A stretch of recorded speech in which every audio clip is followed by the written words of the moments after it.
pay. They've lost their baggage, they've lost their money. A lot of people are now complaining that IndiGo is not fully refunding them. Third-party ticket bookers are not fully refunding them. The bottom line is this: something colossal happened, colossal mismanagement happened, and it is still far from normal. So the question is about accountability. The question is, will heads roll? And if it starts to roll, it has to roll from the top. Will the Civil Aviation Ministry step in? Will the CEO get sacked? Will the board be held accountable? These are questions that need to be asked, and rightfully so. People are angry. It's a public company, it's a listed company. The shareholders need to be asking these questions. The board has very eminent members. They're answerable as well. And of course, the CEO, with whom the buck stops, is answerable as well. All of these questions we will ask tonight on the show here on Brass Tacks. But this has become a huge issue, a huge talking point even in Parliament, where the Civil Aviation Minister, Mr. Ram Mohan Naidu, was forced to speak to the upper house today. He will be speaking to the lower houses of Parliament tomorrow. He'll be making a statement. Today he made a statement in the Rajya Sabha. He basically said that the government is leaving no stone unturned to ensure justice against non-compliance, and if IndiGo is found guilty of any kind of misdemeanor, then there will be a heavy price to pay. Listen in to what the minister had to say. Let me tell you that we are not taking this situation easily. We are doing an inquiry, and we will take very, very strict action, not only for this situation, but also as an example. We will set an example for all the airlines. If there is any miscompliance, any non-compliance or non-adherence for any single person, any entity or any organization or any operator functioning in this civil aviation, we will take very, very strict action so that we set an example in the industry. Now, the statement from the minister comes against the backdrop of the IndiGo CEO, Pieter Elbers. He's made back-to-back statements. He's put out video statements over the last couple of days. When the crisis first hit, the CEO communicated to the staff of IndiGo that the airline has not been able to live up to its expectations. This was on the very first day, on the 4th of December, a couple of days, in fact, after the crisis actually became as bad and as unmanageable as it became. Then the next day, on the 5th of December, he basically put out another statement. This was a video statement where he confirmed that the airline had initiated a reboot of all its systems and schedules, which thereby led to these disruptions. And then after battling the crisis now for 5 days straight, yesterday again, Mr. Elbers put out a video statement saying that the reboot strategy had finally worked and restoration operations are underway. He's asked for time until the 10th, between the 10th and the 15th of December, for operations to come back to complete normalcy. As of today, though, more than 1,800 flights out of the 2,300 or so that IndiGo operates, 1,800 flights have operated. About 500 had to be cancelled. So things, if they are coming to normal, they're coming at a snail's pace. They're really very, very slowly crawling back to a degree of normalcy. Now, the crisis, the peak point, of course, the number of cancellations has been coming down, no doubt about it. In fact, if you look at, how the graph is shaping, clearly last weekend, starting with Friday, was the worst, where there were more than 1,600 cancellations that happened on Friday. And progressively, it's been coming down. The next day, on Saturday, there were 800 cancellations. The day after that, on Sunday, there was, again, 650 cancellations. Today, it's come down to 500. So cumulatively, over the last week or so, there's been more than 3,000 cancellations. It is coming down. No one is disputing that fact. But the fact that it is coming down so slowly. Look, there are only two ways to resolve this crisis. Either IndiGo hires new pilots, and they will need to hire about 60, maybe 70 or 100 pilots, and that's not going to happen overnight. Or they reduce the number of sectors that they're operating in, either of which will cause disruption. Either option will cause some amount of pain to the customer. So this is not a problem that's going to go away in a hurry. While the operations may be returning to a degree of normalcy, and like I said, it might be happening quite slowly, throughout this crisis, there was no public statement from any of the top management, the board of directors of IndiGo Airlines. And it has some very, very big names, no doubt about it, some very illustrious names. We've not heard a word from any of them, starting with Mr. Vikram Mehta, who's the chairman and independent non-executive director. He's not said anything either on his social media profiles or anywhere else. Rahul Bhatia is one of the promoters of IndiGo Airlines. He's the managing director. Again, Mr. Bhatia has not said pip squeak. since this IndiGo crisis began. And then you have a whole host of people who are on part of the board. Again, none of them have reacted either officially from their social media handles or given a soundbite to any television channel or said anything. That includes former Air Chief Marshal Birinder Dhanoa, former IAF Chief Michael Gordon Whitaker. He's again an independent non-executive director. M. Damodaran used to be the SEBI chairman in his time. He's an independent non-executive director. Again, he's not said anything. Mr. Amitabh Kant was the CEO of the Niti Aayog. Again, he's not said anything about the IndiGo crisis. Greg Albert Swaretsky was with the FAA in the US. He's not said anything. Anil Parashar, again, non-independent, non-executive director, no word from him. And Pieter Elbers has put out these 2 or 3 videos, which again, frankly, I'm not sure how much that is helping resolve this crisis or being able to communicate better about how quickly they can resolve this crisis. So this is the illustrious board of directors of IndiGo Airlines. We've not heard anything from any of these individuals other than the CEO, but the buck has to stop somewhere. Someone has got to take responsibility for it, and someone needs to be held accountable for this colossal meltdown. We're getting a piece of breaking news. I want to go to that. The DGCA, the authority that is the regulator, the monitor for civil aviation in this country, IndiGo has now responded to the show cause notice that was issued to it. The DGCA had issued that show cause notice. There were major operational disruptions, large-scale flight cancellations. IndiGo has, said it's profusely apologetic for the inconvenience caused to the passengers, but the reason that they have cited for the disruptions were because of a compounding effect of multiple factors, creating an unforeseeable confluence. Now, was it unforeseeable, or did they not plan better for what was entirely foreseeable set of factors? That we will get into in just a second. The preliminary causes that they have listed, IndiGo has listed in their reply to the show cause notice, includes, and I'm quoting directly from there, minor technical glitches, winter schedule changes, adverse weather, aviation congestion, and challenges in implementing the FDTL Phase 2 crew rules. Now that FDTL, which is singularly the reason why this has happened, is something that was in the making for the last 2 years. And FDTL came into effect from November 1. So for a whole month, they had smooth operations or near smooth operations until the mega collapse happened starting December 1. So clearly something is amiss. Something is not adding up.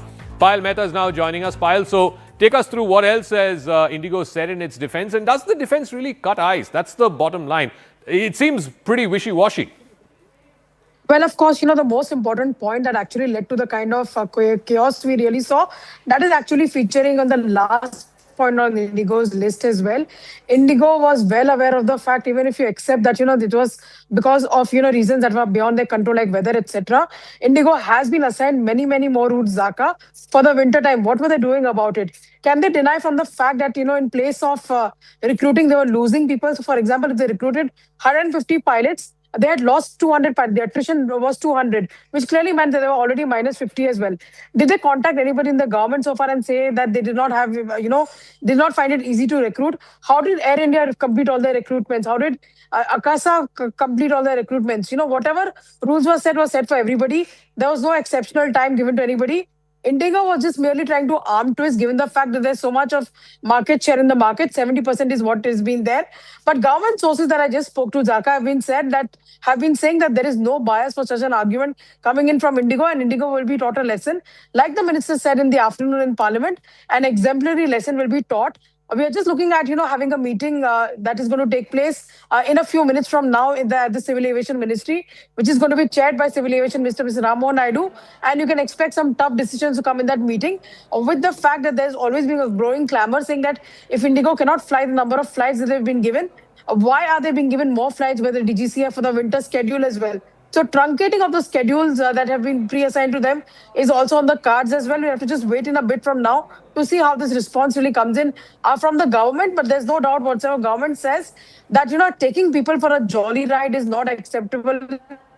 In the government and IndiGo needs to will be taught to them. All right, we'll leave it at that, Payal. We'll see what kind of action the government takes on IndiGo, but it's clear that some accountability needs to be fixed. Some heads need to roll. And like I said, the only two ways you can sort of work around the new FDTL rules is if IndiGo hires more pilots, which is not going to happen overnight, or they simply have to curtail the excess routes that they are servicing. Meanwhile, in an exclusive conversation to CNN News 18's Anvit Srivastav, an IndiGo pilot who's made some glaring revelations about what has gone wrong, what was the work culture there in the company, and how things came to such a pass where it was a complete collapse over the last 3 or 4 days, these flight cancellations, how and why it happened. Now, while the airline has been issuing these statements, you can see Pieter Elbers, who's the CEO, putting out these video statements. I'm not sure whether or not this is really cutting ice both inside and outside the company. This is what the IndiGo pilot had to say. Over the last 4 to 5 years, there's been utter chaos in India's aviation sector. Why did this happen? Why thousands of flights had to be cancelled? Why thousands of passengers were stranded? We have one person, an insider of the IndiGo. We reached out to multiple people on the administrative side as well as on the flying side. One person who agreed to speak with us. We'll speak with him and find out what actually went wrong. A very good morning, sir, and welcome to CNN News 18. My first question is, as an integral part of the airline and someone who's privy to its inside operations, why did this occur? Can you please detail for us why did this happen in the first place? We will have to go back to the understanding that IndiGo, being the largest airline operator of the country with 67% shareholding, their arrogance is set in.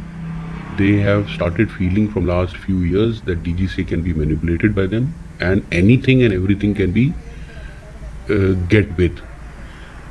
When this November implementation happened because of the Honorable High Court, they started taking flight cancellation on purpose, giving and creating a data that we are losing flights, cancelling flights because of FDTL issue. In my personal opinion and in my full calculation and my experience with the airline industry, I can tell it that till November they were making data. In December, they could not control what they started on themselves. This is the chaos that they have created and they could not retract back from it. So you have been associated with the airline for a long time, and after this 4 to 5 days of utter chaos, how do you feel as a pilot when you're saying that you were available to fly like many others but they were not put on rosters? Whatever has unfolded in the 4 to 5 days, how do you feel about it?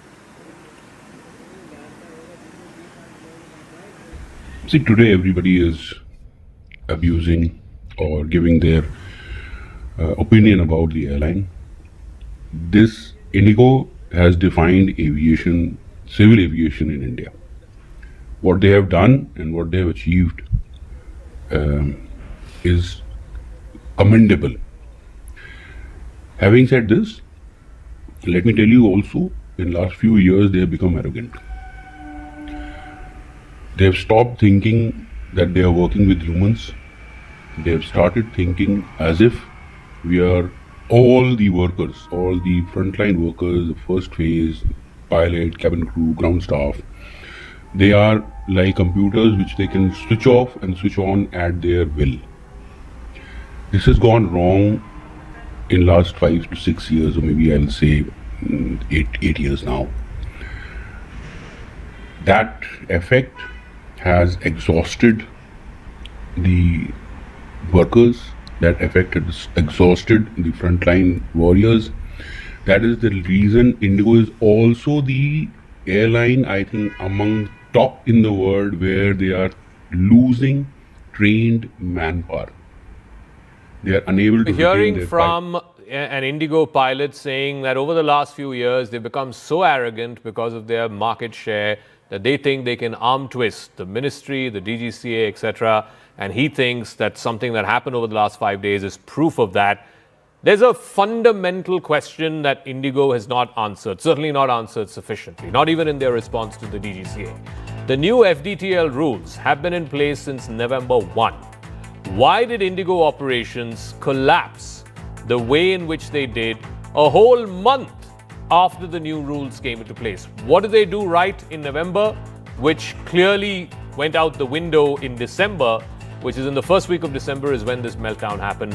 What went wrong? And does anyone believe that it's just the FTTL rules, the manner in which it was brought about, or the lack of implementation of it, that's the reason to blame. Because clearly, if they could run with the new rules for one whole month with minor disruptions, then why couldn't they extend it for the next month as well? Captain Amit Singh is founder, Safety Matters Foundation. Captain Ehsan Khalid is also joining us, veteran Indian Air Force pilot, instructor and examiner. Captain Khalid, let me start with you first.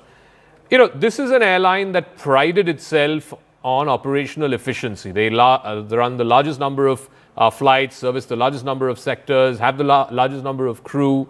And you heard from one of the pilots there that, look, the crew was available. They wanted to fly, but IndiGo was not rostering them. What is going on? How does one explain how such an airline just came apart at the seams over the last 5 days? Okay, we have debated a lot on the new FDTR rules. Have very little to do with this kind of cancellation. There are two things that I will bring about. One is the statement of the CEO when he said that, the system was to be rebooted. Right. And an admin call was taken that on 3rd of December, we will reboot it and paralyze the entire aviation for next 3, 4, 5 days. That was a planned move. The question is that when was that decision taken? Why DGCA could not have been told? Why passengers could not have been told 7 days before, following their experiment in November, that fine, we have seen this, the only way we can get out of it is by rebooting the system and there will be disruptions after 7 days. Everybody could have done the planning of their travel accordingly. But the shock impact would not have been there. Whether the shock impact was part of the planning or not, I don't know. But the shock impact did happen, and we have seen that. That is point number one. Number two that I would like to bring out with a lot of responsibility is that almost 50% of the pilots of IndiGo are on 50-hour contract, and rest, about say another 40% would be on 70-hour contract. That means they will fly in a month only 50 hours, while the new FDTL rule, all the old FDTL rule allows them to fly up to 100 hours. Okay. Even the senior captains are flying only 70-hour contract. So when there was an increase in manpower requirement because of new FDTL rules, not even a letter was sent to any of the pilots that you will need to put in more hours, and pilots could have refused. So it is not that they have to either engage more pilots, train more pilots. No, IndiGo has 5,000 pilots who are underutilized in number of hours, but not on number of days. Now, this is where the parity problem comes in. IndiGo uses 50 hours, but makes their pilot fly on maybe 24 days. They do not want to fly them for 100 hours in 20 days, because then they will have to pay more. So it is not number of pilots that they are lacking. It is their intention not to fly them to the limit to which FDTL actually allows them. I would be surprised if in the month of November, any of the pilot of IndiGo has touched 100 hours. No, but so tell me, so the reason why they're not flying 100 hours is because you're saying that the contract does not allow them, and B, they'll have to be paid more. Yeah, the contract says that you will fly only up to 70 hours, and if you fly more, then we will pay you more. So they don't want to pay more. So they don't have to. They don't have to actually engage more pilots. They have to just tell them that fine, you fly more, and I will pay more. If they refuse, then there would be a different problem of FDTL. So here the problem is definitely nothing to do with operations. Okay. Definitely nothing to do with weather. Definitely nothing to do with new FDTL rule. Yeah, no, the response has been minor technical glitches, adverse weather changes, and last one, of course, the FDTL rules. But now let me ask Captain Amit Singh, for whatever it was, bad planning, they could have, or maybe they didn't want to part with more profits, whatever the reason was, a colossal mess has happened. And it has happened over the last 5 days. It's only getting slightly better. Maybe by the 10th it will get better. That's the deadline that the CEO asked for. The point is that the passengers who've had a harrowing time loss, money loss, luggage loss, they're asking for compensation. Will this end with just, some kind of fine, even if it's a hefty fine put on IndiGo, or will there be exemplary action? Will there be heads that will roll? That's what people want to know. Captain Singh, are there grounds for the ministry or the DGCA to take this exemplary action against the IndiGo personnel, the top management of IndiGo? So there are two parts to it. One is the regulatory part, other is the corporate part. The regulatory part is taken care by DGCA, and they are conducting an inquiry.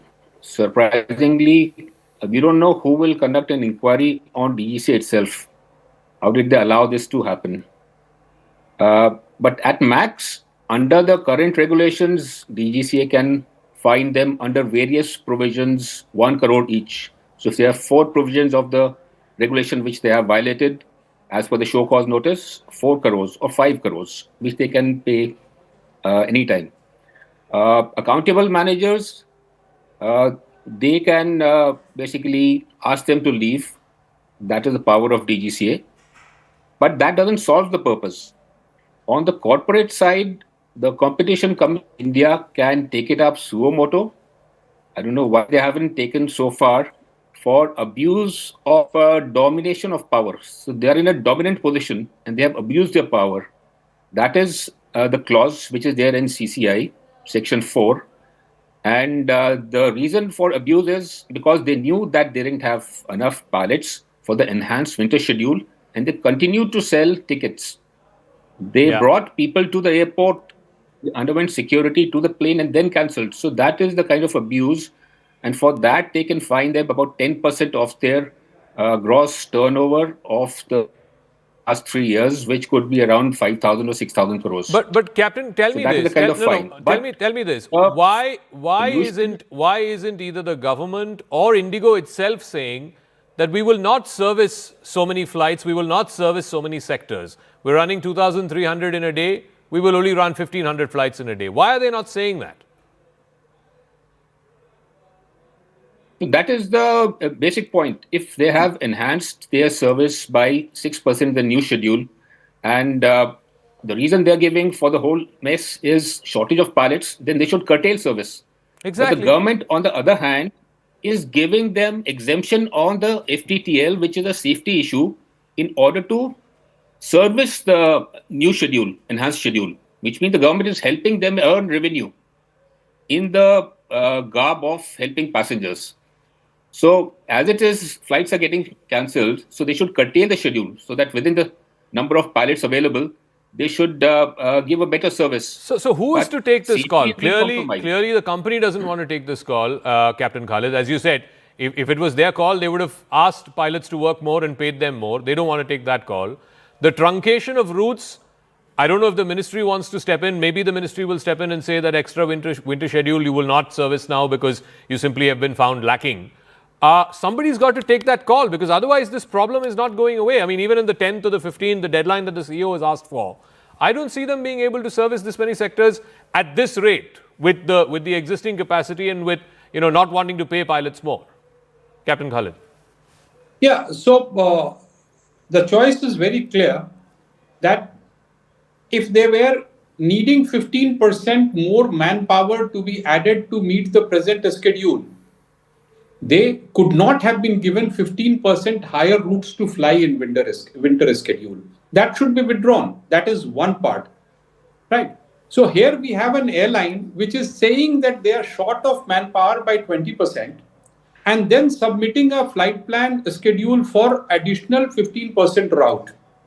So this 15% route, they want it to be allocated to them because they don't want it to go into their competitors.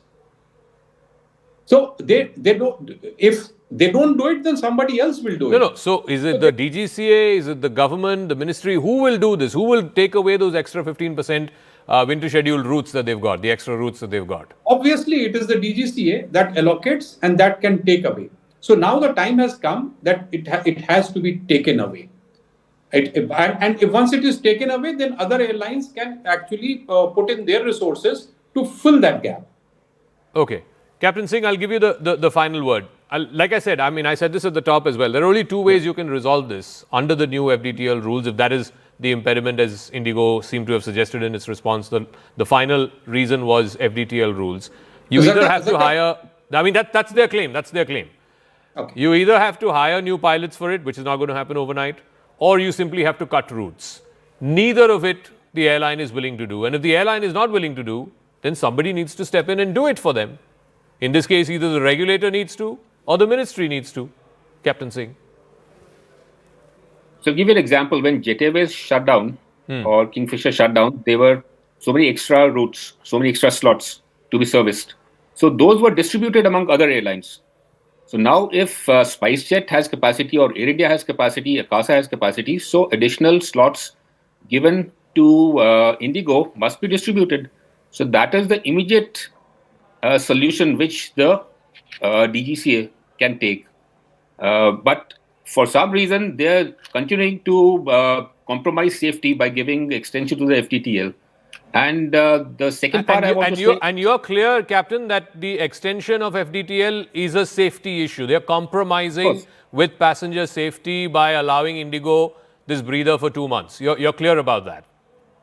Yeah, fatigue is a matter of safety. So when there are limits laid to it and you want to give an extension to that, which means make it more flexible or enhance it, so that is a compromise with safety. That is very clear. And if something happens, God forbid, then who's responsible for that? Yeah. So that is why I'm saying that it has to be, routes have to be distributed. And for the passengers' compensation, there has to be a bill. A bill has to be passed by the parliament so that not just refunds, but compensation has to be given to the passengers who have lost time. Value has to be fixed on the time. No. So that not only are they complaining that they have not got, first of all, they've not got the entire ticket fare back. I believe a lot of them are saying that third-party booking apps are deducting whatever their fees are and then only returning the base fare. So a lot of people are complaining about that as well. But be that as it may, I'll give the final word to Captain Khalid. By when do you see this resolving, and how do you see this resolving? Because, like I said, I don't see this ending by the 10th, as the CEO seems to have said in his statement.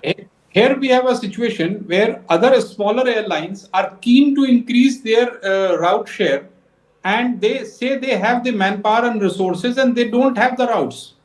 There is another airline which is causing the complete chaos and shutdown and is sitting with the routes. So it is very clear that not only these 15% should be given, but there should be an penalty paid given to them to reduce further 10% so that their efficiency can come up to optimum, while others who are willing to service all the routes should be given some incentive. Okay, we'll leave it at that. Captain Khalid and Captain Singh, thank you very much for joining us. I think that's really just the only way to deal with this problem.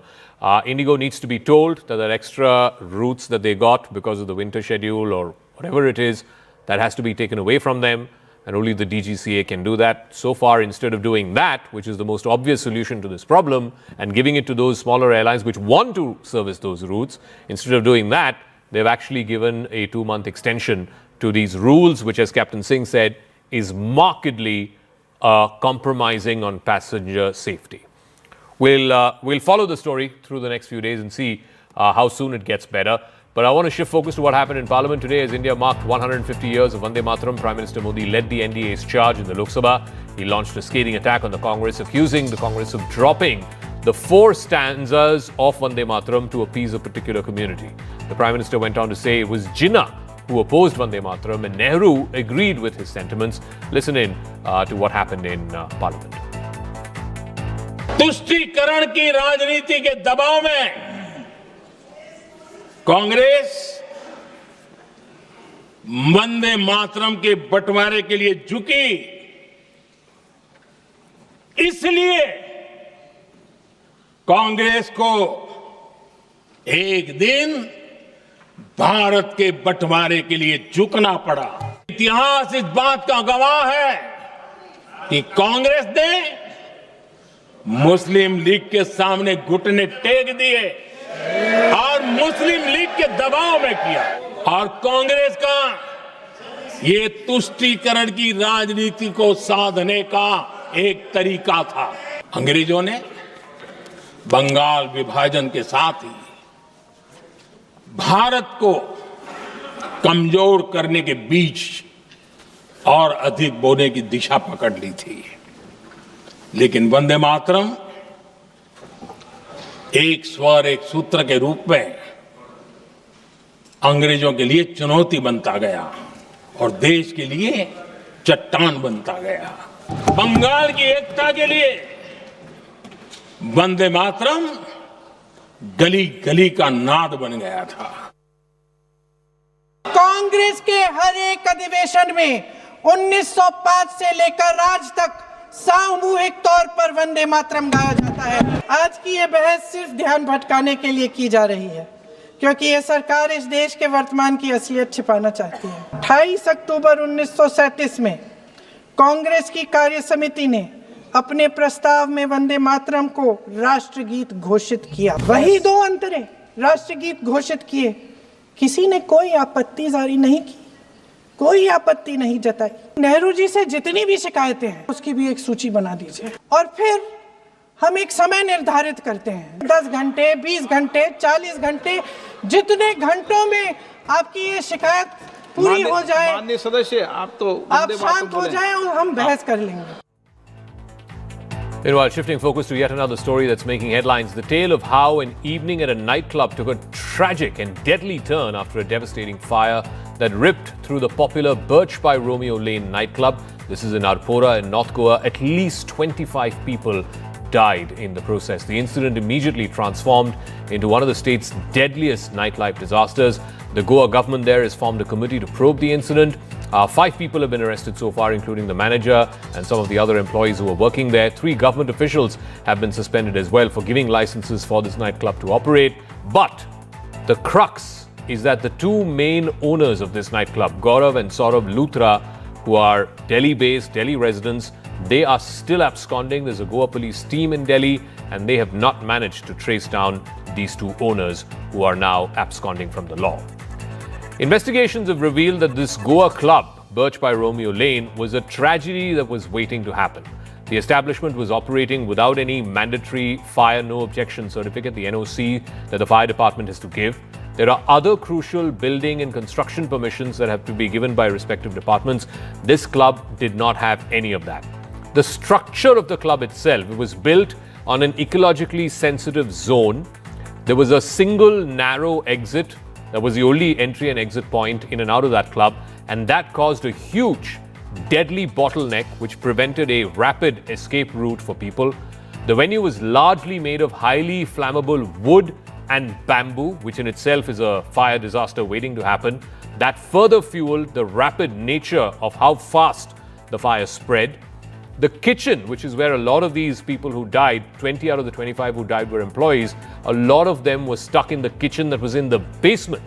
Several tourists, several hotel staff were trapped inside the kitchen because of toxic smoke. The fire rescue operations were severely hampered by the club's location, the accessibility. The fire tenders could not reach directly to the nightclub, which forced the firefighters to park their vehicles almost half a kilometer away and then by foot reach this venue. Global Humane Society, the international brand of American Humane Society, the oldest national humane organization in the United States and the largest certifier of animal welfare, presented Mr. Anant Ambani, the founder of the Wildlife Conservation Center Vantara, with the Global Humanitarian Award for Animal Welfare. Mr. Ambani is the youngest ever and the first Asian to receive this prestigious recognition. The award was conferred on him at an international event that brought together leaders who are committed to wildlife protection and animal welfare. The Global Humane Society selected Mr. Ambani for his visionary leadership in establishing Vantara, which is a conservation center that has redefined what is possible in large-scale rescue, rehabilitation, and species preservation. The Trump administration quietly released a policy document called the National Security Strategy last week. What it does is it lays out the security policy and the priorities for the Trump administration over the next 3 years. And there are some fundamental changes in the way America is approaching India, China, the Indo-Pacific.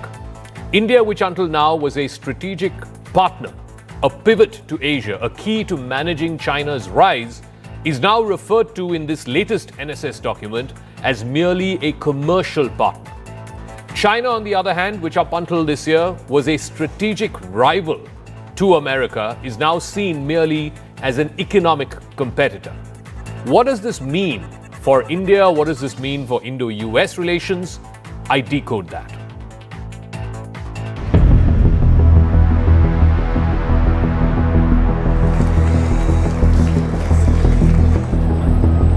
In Washington this past week, the Trump administration quietly dropped a 33-page document that could reshape the global balance of power.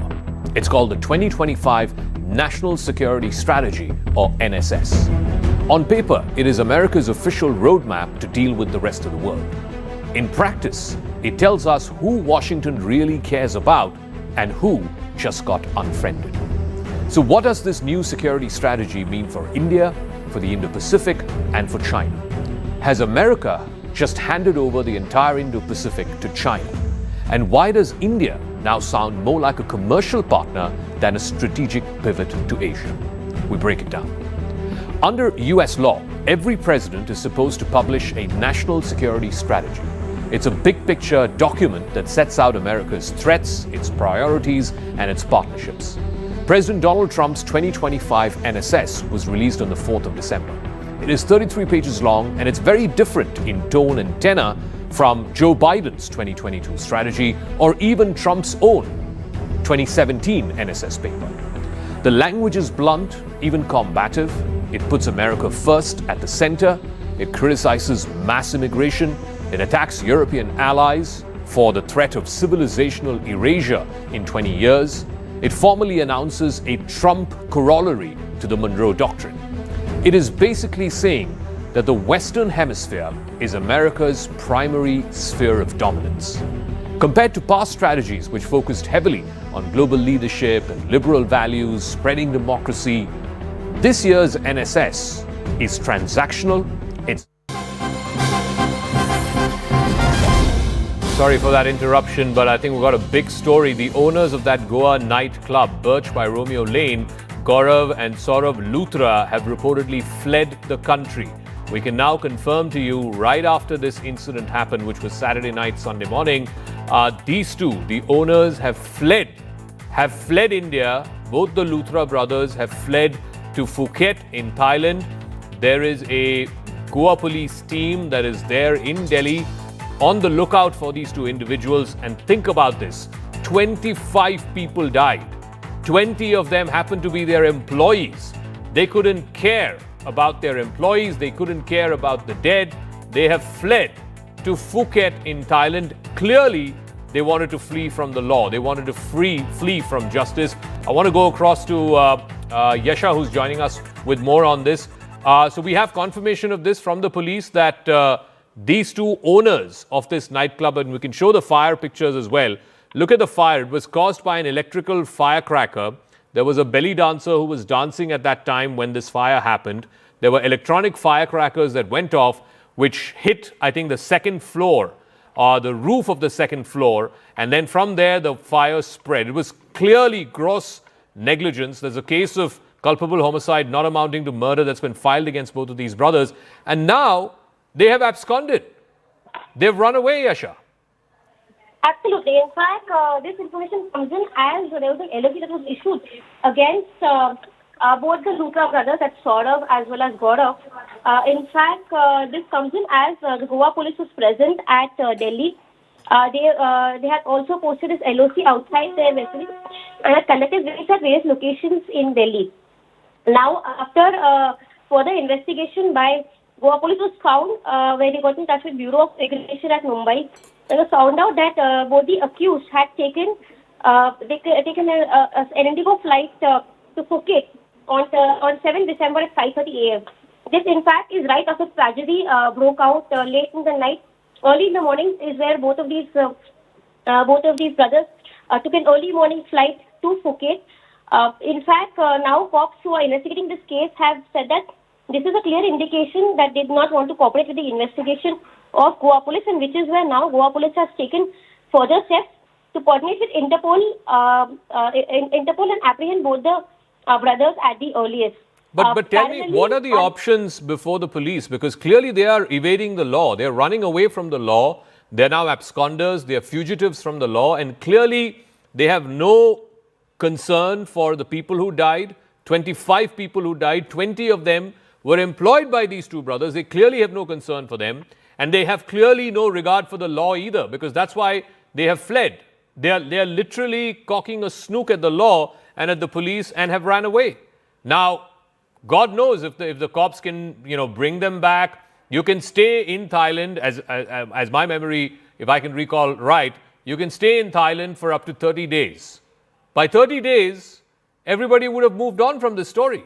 But it's amazing how these two individuals, the owners of the club, on whom there's now a case of culpable homicide not amounting to murder, have literally fled the country. They are holidaying right now in Phuket, running away from the law where they are wanted.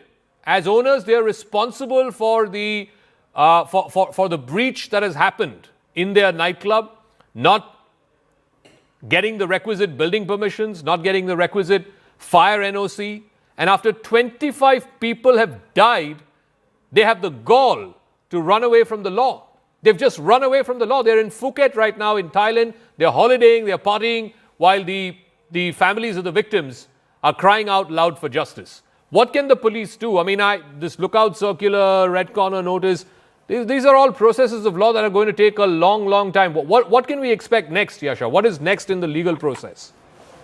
So, rightly said, like you already mentioned, this is a long process of law when it comes to, contacting the CBI, also and Interpol, and, going ahead with the investigation. But so far, yes, of course, because there are notices put up on their residences, there are raids that have been conducted on their residences and office. As a further course of investigation, the police can obviously approach local court and seek further investigation. It is in this very case particularly where if they are not to be found, there can be a legal course of action that can be taken against them. But right away, like you rightly mentioned, that because both these brothers have in fact already fled outside the country, is where the people who are close to them, they can also be questioned. It is the people close to them who can further also be taken into custody in case they are found guilty of any kind of involvement with these two brothers.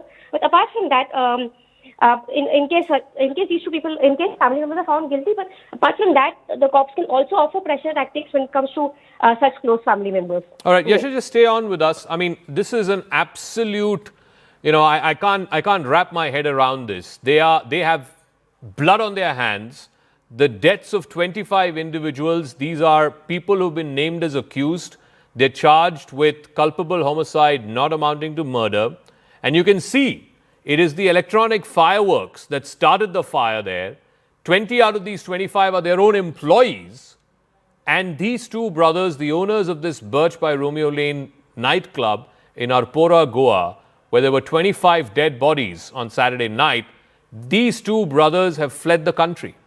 They're in Phuket, Thailand right now, running away from the law, running away from justice. And I'm sure, Yasha, their lawyers will now be moving for anticipatory bail. Whether or not they get it is a different matter, but I am amazed. They basically have no regard for the law in this country. They basically have no regard for dead people. People who were dead on their watch. Mr. Shashikant is former DGP of Punjab Police. He's now joining us. Sir, is there nothing that the police can do about this? Now they're talking about Interpol and red corner notice, and God knows how long it's going to take. These two brothers are already gone. They've left the country. They're in Phuket right now. They're probably holidaying. There's a shocking incident, not only on part of the guys who own it, but even the people who were there dancing away to that song or whatever it is. And of course, you're absolutely right. That shows that whether it's police or local municipal authorities or safety organizations that we have, and we've got a long list of these organizations who are supposed to look after and monitor the security of such places to ensure that no such thing happens. Remember what happened in Delhi in the cinema hall, Priya, I think it was, where so many persons perished. that shows that unfortunately the civic authorities, including the police, they have just no regard. They just sort of, maybe I will not say that they are being paid or something. I won't say that. But this kind of situation, when it comes up and shows that there's been blatant violation of the rules of security norms, etc., that just shows. And again, but tell me, sir, tell me, what options do the police have? Now, these fellows are in Phuket in Thailand. As I remember, you can stay as an Indian national, you can stay in Thailand for up to 30 days. In those 30 days, these guys can move for anticipatory bail? Is that what the lawyers will be doing right now? Yes, certainly. I'm sure that they will be doing that. But again, more than that, if you talked about extradition and all those things, as of right now, I'm not sure whether we have an extradition treaty with Thailand, though I know a number of our terrorists and militants who were picked up from there with the help of Thailand police and brought back. If in this particular case, the police authorities try to get in touch with the Thai authorities and get them back in India, so I'm sure that it can be done. That's what needs to be done. That's what does this not show the fact that they fled? I'm using those words very deliberately. They fled the country after this incident happened. This happened Saturday night. Early Sunday morning, these fellows have taken the flight out to Phuket. Clearly shows that they have no regard for the law in this country. They don't care. They know that they can get away with it. That's why they've run away. Now it's up to the law enforcement agencies, the police, to run behind them. Absolutely. You said, and that's what I'll also say, that it appears that these guys they just don't have any respect for the law and situation and for the human lives. So many persons have perished there. That shows that commit a crime in which human lives are also lost and then just flee away from the country and go to safer places. And, can the police press for additional charges, stricter charges? Right now they are charged with culpable homicide not amounting to murder. But in this case, it looks like their intention is not to face the law at all. You're absolutely right. Again, I'll agree with it. That's what it appears. That's why these guys fled instead of reporting the incident and helping the police in sort of investigation. And I doubt whether they really would have wanted to do that. I don't know that. But yes, again, it's really sad and shocking, and I'm appalled. All right, Mr. I've never heard of such a thing before. We'll leave it at that. Thank you very much. This is a wake-up call for our justice system. We've had cases of, no one killed Jessica, right? Where courts of law acquitted an accused person. Eventually, it had to go all the way up to the Supreme Court because of the hue and cry and just the outrage that people felt at the rich and powerful getting away with it. This is another case. These two brothers, I'm telling you, viewers, it has gotten to their heads that the system can be bent for them. If you're rich and famous and powerful in this country, the system can be bent to favor you. And that is what they're doing. They're running away from the law because they know that no court will give them bail. The moment they got to know of this fire, instead of going there to Goa and helping those people and dealing with the situation, they have taken a flight out to Phuket in Thailand, where everybody who's been to Phuket, everybody who travels from India to Phuket, you go there for a holiday, you go there to vacation. These guys are probably holidaying there right now. Over 25 dead bodies. And can you imagine, viewers, think about this for a second. You're running a business, you have your own employees, 20 of them have died.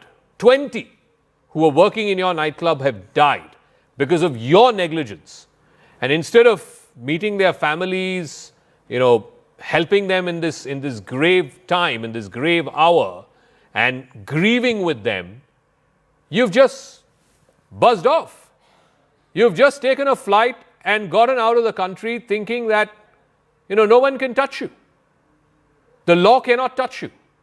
The police cannot touch you. And the police and the law enforcement will now go around in, running around in circles. They will move for a red corner notice. They will put out a lookout circular. They will ask Interpol's help. Ultimately, what happens? Nothing happens. This is why people of this country, the ordinary citizens in this country, are sick and tired of our justice system, because people like Gaurav Luthra and Saurav Luthra know that they can bend the system to favor them. And they've done that. They've literally cocked a snook at your criminal justice system and said, catch me if you can. And chances are they may never get caught. There's a good chance they may never get caught. Their lawyers are probably preparing their bail papers right now. And I can guarantee you they will move a court asking for anticipatory bail. We will track this story. It's a story that we're not going to let go of here on CNN News 18. We're going to be on the top of this, and we're going to make sure that Gaurav and Saurav Luthra come back to India, are dragged back to India if need be, and made to face the law. Thank you for tuning in.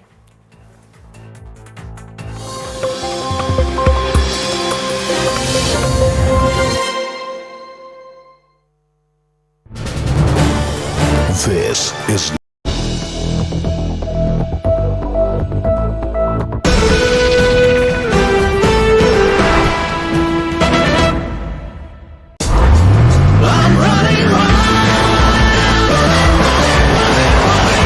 the all-new Hyundai Venue. Take up, go beyond.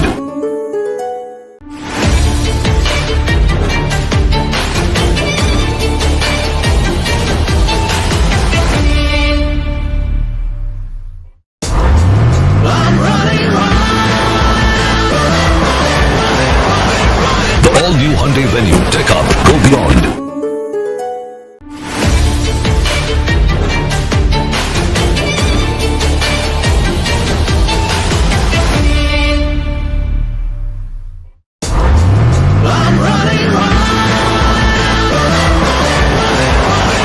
The all-new Hyundai Venue. Take up, go beyond. More than 500 flights got cancelled.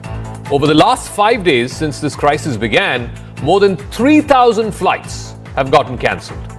It is clear that this was a case of gross mismanagement. The CEO, Pieter Elbers, who you saw a moment ago, he's under fire. He was show-caused by the DGCA. He had time until 6 p.m. today. There's been a response from the DGCA that's been put out as well. We'll break that in just a moment here on Brass Tacks, what the details are and what IndiGo is saying as to the reason for this complete meltdown.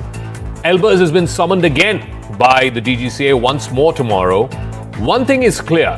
This is not any ordinary screw-up by an airline. This was a monumental, a colossal case of misplanning and absolutely disastrous execution.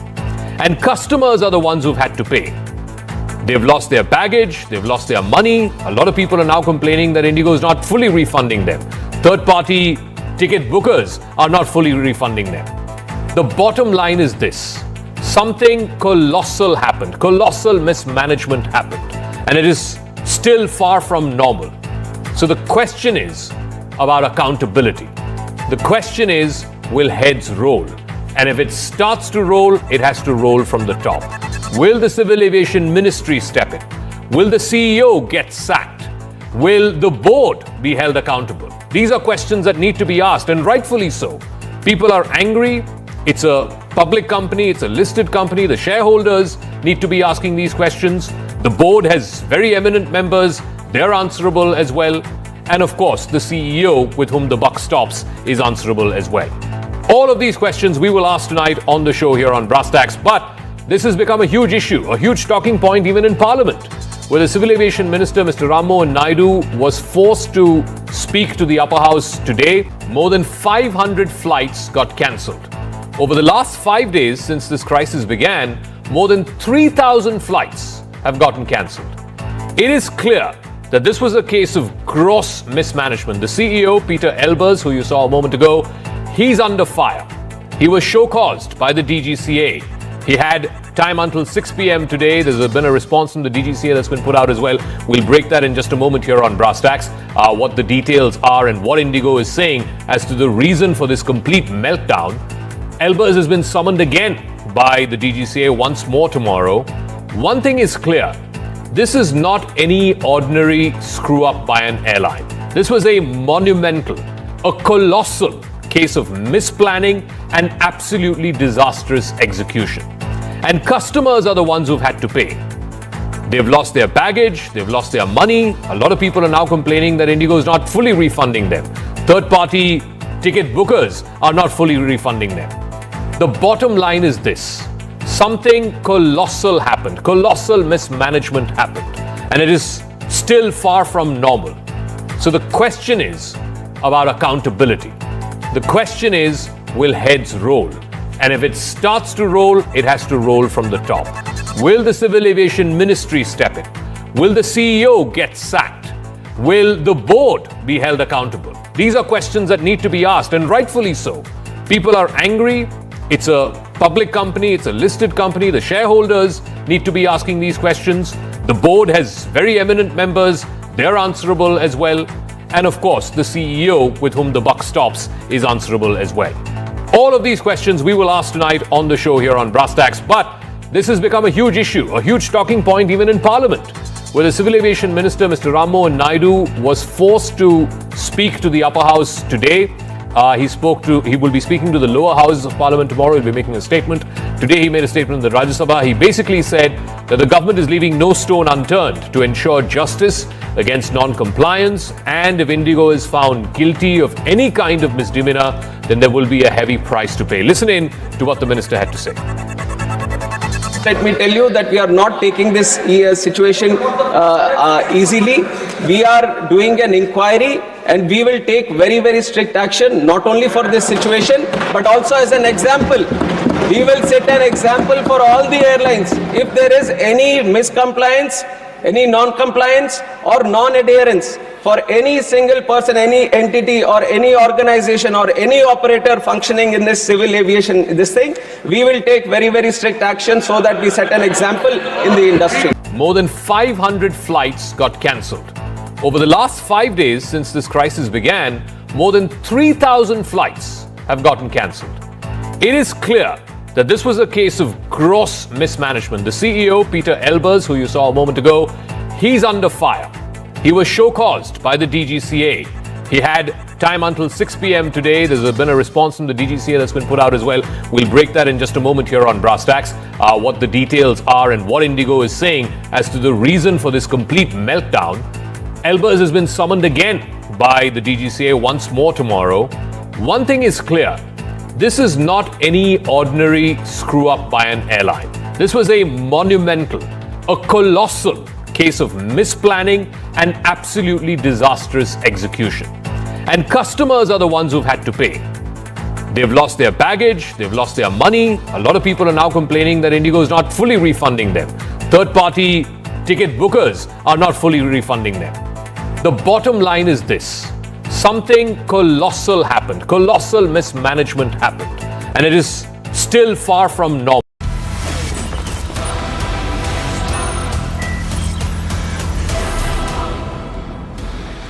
Viewers, look around you. Look around you. No one else is doing this story at this hour. At prime time, a story that concerns hundreds and thousands of Indians is being smothered. I don't know why, viewers. Is it because there's pressure? Is it because, viewers, questions have to be asked, which some people are reluctant to ask? Questions have to be asked because, viewers, the entire system is to blame. And accountability has to go all the way to the top. India's aviation watchdog, viewers, managed by the Aviation Ministry, can no longer hide behind technicalities, jargon or selective outrage because as thousands of Indians remain abandoned, a paper trail has emerged that points not just to IndiGo's failure but also to an accomplice.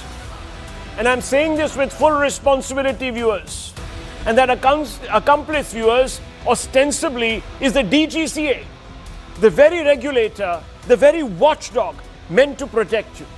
It turns out that a parliamentary committee had warned in August that the system was cracking, that it was falling apart, that fleet expansion far outstripping pilot growth, fatigue risks were spiraling.